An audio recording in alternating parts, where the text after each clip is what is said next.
adik-adik, apa kabarnya? Hari ini kita akan belajar tentang materi dongeng pada kelas 3 SD. Baik, sebelumnya perkenalkan nama kakak Agnes Mutiara Situmorang, NPM 240910162. Di sini ada daftar isi. Yang pertama kita akan belajar tentang pengertian dongeng, yang kedua fungsi dongeng, yang ketiga struktur, yang keempat ciri-ciri, dan yang kelima unsur-unsur dongeng. Di sini juga ada kesimpulan dan contohnya loh. Stay tune ya. Dongeng itu apa sih? Dongeng adalah bentuk sastra lama yang menceritakan tentang suatu kejadian yang luar biasa terjadi di luar nalar manusia dengan penuh fantasi dan khayalan atau fiksi. Menurut KBBI, dongeng merupakan cerita yang tidak benar-benar terjadi atau tidak nyata. Yang kedua, apa sih fungsi dongeng itu? Fungsi dongeng memberikan hiburan, juga sebagai sarana untuk mewarisi nilai-nilai yang diyakinin kebenarannya oleh masyarakat pada waktu itu, dan berfungsi untuk menyampaikan pesan moral dan pesan mendidik bagi pembacanya. Nah, adik-adik, kita sekarang masuk ke struktur dongeng. Struktur dongeng dibagi menjadi 3 bagian. Yang pertama pendahuluan, yang kedua peristiwa atau isi, dan yang ketiga penutup. Adapun ciri-ciri dongeng diceritakan dengan alur yang sederhana. Karakter tokohnya tidak diceritakan secara rinci.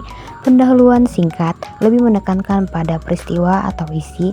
Cerita singkat dan bergerak cepat. Peristiwa dalam cerita merupakan khayalan atau tidak benar-benar terjadi.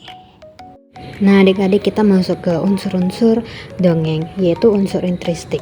Yang pertama ada tema, yang kedua latar, tempat, waktu, suasana, yang ketiga alur cerita, yang keempat tokoh, yang kelima penokohan atau karakter, yang keenam sudut pandang, yang ketujuh majas atau gaya bahasa, dan yang kedelapan amanat atau pesan moral. Unsur ekstristik dongeng yaitu unsur yang membangun karya sastra dari luar, misalnya seperti latar belakang pengarang dan latar belakang masyarakat atau penciptaan. Baik adik-adik, kesimpulannya dongeng merupakan salah satu cerita fiksi bersifat khayalan, dan setiap dongeng memiliki pesan moral yang baik serta dapat dipraktekkan dalam kehidupan sehari-hari.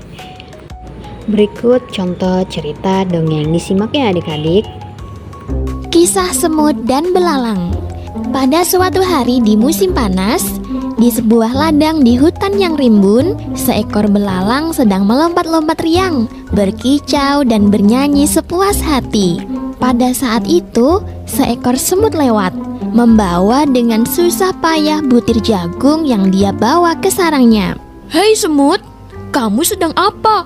Ayo kemari dan bermain denganku. Lihat, hari ini sangat cerah. Ayo, kita nikmati hidup kita. Hahaha, kata si belalang. Aku sedang menyimpan makanan untuk musim dingin, dan aku menyarankanmu untuk melakukan yang sama, hai belalang, jawab si semut.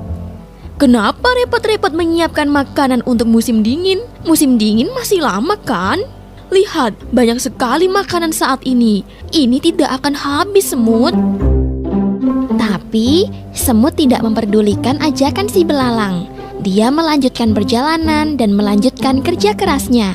Sementara itu, belalang kembali bernyanyi dan memainkan violinnya. Ketika musim dingin tiba, belalang mendapati dirinya lemah karena kelaparan. Sementara itu, semut-semut terlihat berbahagia dan bersenang-senang. Mereka membagikan setiap hari jagung dan biji-bijian dari lumbung makanan yang mereka kumpulkan di musim panas. Selesai.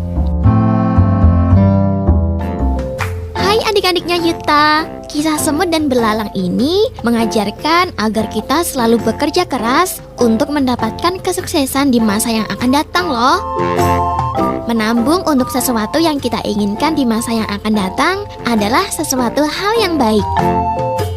Nah, pesan Yuta lainnya, kamu jangan terlena dengan keadaanmu saat ini. Bisa jadi saat ini kamu bahagia dan punya segalanya, tapi kamu tidak tahu kan apa yang terjadi di masa depan. Masa depan yang sukses dan bahagia akan kamu raih kalau kamu bekerja keras.